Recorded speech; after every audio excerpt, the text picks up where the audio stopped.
assumption behind the proficiency myth was pronunciation. That native speakers have better pronunciation, basically, however you want to put it. And there are three little assumptions behind this. I like going in threes. Okay? So the first assumption is that native speakers speak with the correct accent. The second one is that native speakers make better models of proficiency. And the third one is that as students, if they have classes with native speakers, their proficiency will improve more. Okay? So these three arguments. Let's look at them one by one, shall we? So first of all, something such as correct pronunciation doesn't exist. Linguistically speaking, there's no objective reason why one pronunciation or one accent should be better than any other pronunciation. I mean, there are obvious reasons of power and privilege. However, those reasons would take us back to George Bernard's show Pygmalion, where people had to change their accent in order to sound more educated, because otherwise they would sound uncouth and vulgar or funny at best. If you ask me, this is pronunciation apartheid, and I don't think we want to go down this route, right? And there's a lot of that pronunciation apartheid when it comes to non-native speakers' pronunciation. Because if you think about it, our assumption is that any native speaker pronunciation is better than any non-native speaker one, right? The more native-like a student's pronunciation, the better, the more intelligible they're going to be. But is that really true?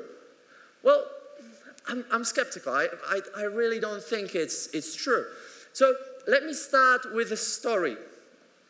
My cousin is a successful Polish businessman, and he runs an international company building stalls for international fairs. So he has business meetings with people around the world, he strikes business deals, he gives conference talks, holds meetings on Skype, does all the things that a successful businessman does, all in English. So some time ago I was talking to him, and he seemed really nervous, almost as nervous as I feel now. And he was, he was just going like this, his palms were sweating, and he was looking at his watch all the time. And I was like, what's wrong, Robert? Why are you so nervous? So, oh, I've got this business meeting in half an hour. So, okay, but you've got business meeting every single day. Well, why are you so nervous? So, oh, this business meeting is different. It's really different. So, how is it different? So, oh, the clients, they're different. So, how are they different? Are you striking a multi-million-dollar deal? It's like, no, the clients are British, he whispered. And for a second, I was puzzled. I was like, what do you mean they're British, and so what? And he told me that he stresses any time he's got meetings with native English speakers. Do you know why? Because he can't understand what they're talking about. I mean, he can pick up every other word and kind of nod in agreement, but he's not really sure what they're talking about. He can having meetings with the Mexicans, the Brazilians, the Chinese, the Japanese, the Germans, that's all fine. No problems. Everyone understands each other. But as soon as a native speaker walks into the room, that's it. End of conversation. And you could argue, and we often would in teaching languages, that it's my cousin's fault. His English simply isn't good enough, right? He needs to improve his proficiency. That's why he can't understand native speakers. However, would you really argue something like that about somebody who's bilingual, who does business meetings all around the world and is very good at what he's doing? I wouldn't. I would instead argue that not all native speakers are better models of pronunciation. Not all of them, you see, especially when it comes to international English. But you might be thinking to yourself, okay, Marek, I'm with you on that, but what do I teach then? If I don't teach standard British or general American pronunciation, then what do I teach? Well, it's a very good question, and there's a very good practical answer to it. And that answer is Lingua Franca Core, or LFC for short. LFC was developed by Professor Jennifer Jenkins in the late 90s and early 2000s. And she was teaching groups of international students in the UK. who came to Britain to learn the proper English, the Queen's English, the correct pronunciation.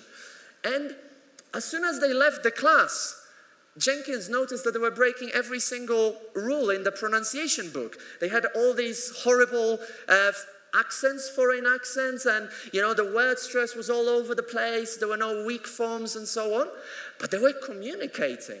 So she started thinking about it. I mean, what's going on here? That they don't really sound like native speakers, but anyhow, they're very intelligible. And in English language teaching and in other modern foreign language pedagogies, we have this underlying assumption that the more native-like the pronunciation, the better. That's why we teach either standard British or general American English. But Jenkins decided to put this assumption aside for a second, and what she did, she started with no assumptions. So she started recording those students, transcribing the recordings, analyzing them to find out which pronunciation features are actually important in international communication, and which pronunciation features perhaps aren't important or can in fact reduce intelligibility. And what she found out, she called the lingua franca core.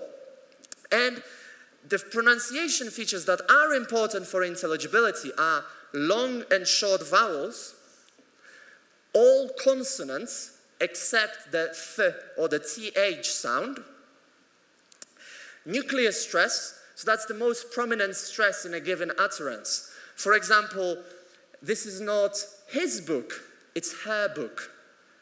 Or, this is not his book, it's his laptop.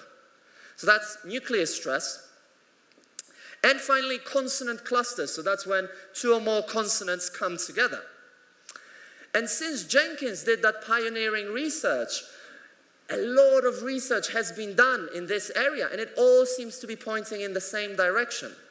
What's interesting as well is that the features of pronunciation, which we would typically think of as very native-like, such as, for example, connected speech, things like gotcha, did you? Weak forms, so saying things like, do you know? Instead of saying, do you know? Yeah? Things that, I used to drill to my students so much, and I would smile when they finally got it right, because it made them sound more native-like.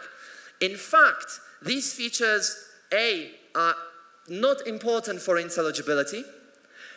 B, they actually reduce intelligibility in international context. That's one of the reasons why my cousin had trouble understanding native speakers. Obviously, there are reasons of vocabulary as well, but pronunciation is a very important reason. So, you might be thinking, the third assumption here is that, well, but maybe my students will improve my pronunciation more if they have classes with a native speaker, right? That's what I used to think for a very long time as well. But I'm very skeptical here as well. I learned my English from Polish teachers in Poland, in a Polish university while living in Poland. Where I teach now in Flanders, in Belgium, I teach first-year university students, so 18, 19-year-olds, and I tell you what, they've never had a native English-speaking teacher. In fact, language schools don't exist in Flanders. They all study in public schools. And I'm probably the first non-Flemish teacher they've ever had in their lives. Yet, their pronunciation is absolutely impeccable. I mean, they all sound a little bit more or a little bit less Dutch when they speak English.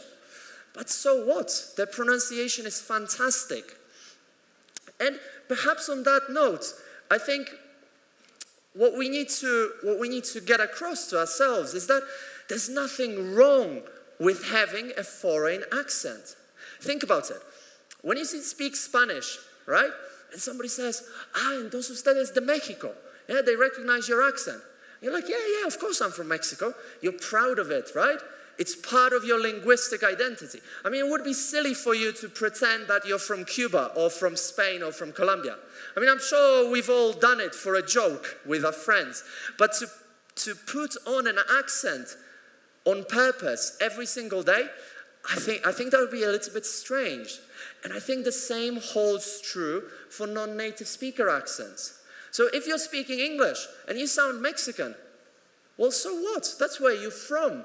Your accent is an integral part of your linguistic identity, and you should be proud of it. There's no reason why you should aim to sound more British or more American. In fact, David Crystal, who's probably the most eminent expert on the English language, David Crystal, in an interview that I did with him for my website, TEFL Equity Advocates, he said that, do you know who are the only people that should actually pretend that they are from somewhere else and put on another accent? Do you know who these people are? They are spies. I don't think there are any spies here, right? If there are, don't reveal yourselves because you'd stop being a spy. So, no, I think having a foreign accent is okay. It's absolutely fine. But coming back to that question whether the students will improve their pronunciation more, well, I don't think they will. There's an interesting study done last year in 2016 in the US. They compared two groups of students. One was taught by a native speaker.